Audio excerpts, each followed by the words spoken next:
building and putting together. I kind of fell into making them. I didn't really plan to start producing modules or making things available, but I've always had a love for the 303 type sound.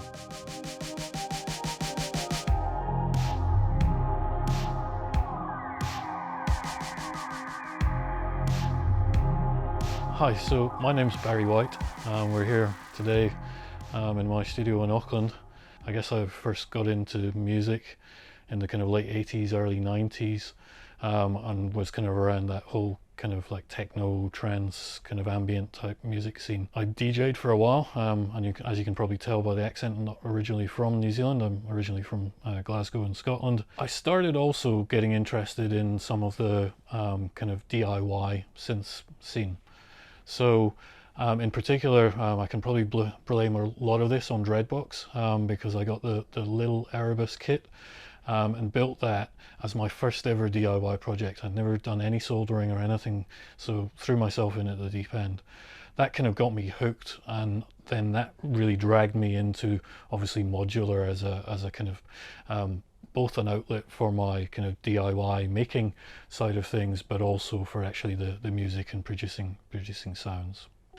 So over time, I kind of started building quite a lot of synths or modules, and then started diversing into bigger things like the DIN-Sync 909s and 303s, and obviously again back to that love of 303s. And at that point I thought, well, I wonder if I could actually get 303 into modular. Now there's obviously been a few other people that have done this in the past. DIN-Sync themselves did some modules a few years ago, and I reached out to them and said, hey, would you mind if I was sort of dabbling into this? Because as I say, it really started as I just wanted to do it for myself. So that then kind of spiraled, and a few people got interested and heard of what I was doing, and so now I'm actually producing, so far I've got 3 different modules that I've put together.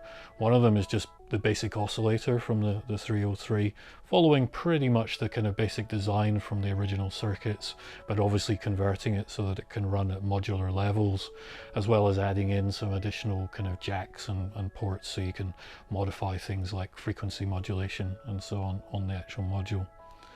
Then obviously somebody suggested to me, well, why don't you do the filter as well? So I kind of then started looking at the filter. That kind of led me down 2 paths, because the filter is actually quite integrated with the envelope and also with the amplifier in the circuits as well. So then there's 2 other modules that I've kind of been working on, one that includes just the envelope with the filter, and then one that has the envelope, the filter and the amplifier as well. So steps to actually produce the modules, well, usually starting with some breadboard, as it's called, and actually just using wires and kind of laying out the basic design that you have.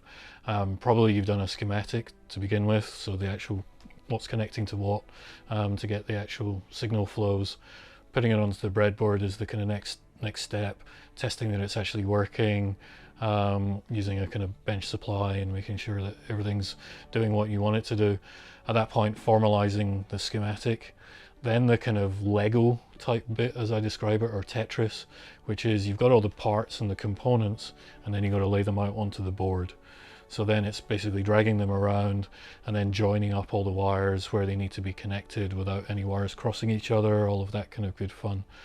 The next step after doing that, once you're kind of happy with it and validating the kind of software side of it, sending it off to a fab plant to get it manufactured, put together 5-10 boards for you, build it as a kind of prototype. Once that comes back, find all the things that you did wrong and you got wrong when you were doing the translation into the schematic, or you didn't lay out things properly.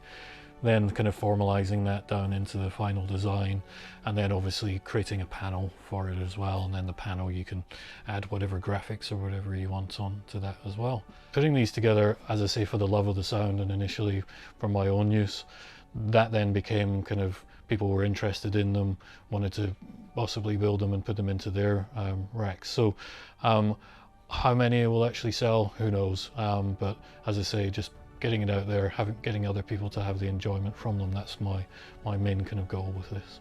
With their educational modules, as they're calling them, where they've actually put together a kind of guide as to what is it that is actually going into the module. I'm really into that kind of side of things.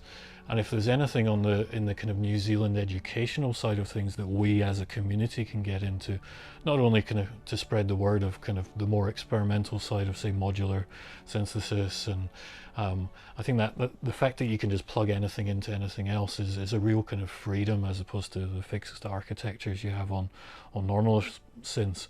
And maybe there isn't much out there on the kind of educational in terms of the classical education side from synths. I know there's some stuff maybe over in Melbourne with the university there, but maybe that's something that as a community we could get involved in. So just want to say hi to everyone out there. Please do reach out to me if you've got any questions. I'm more than happy to try and help. I may not know the answer, but I may be able to help. Or even if you're looking at maybe getting into doing your own DIY of actually just getting some kits in and building them, I'm more than happy to explain how I kind of got started and what's going on. So shout out to everyone, and thanks for listening.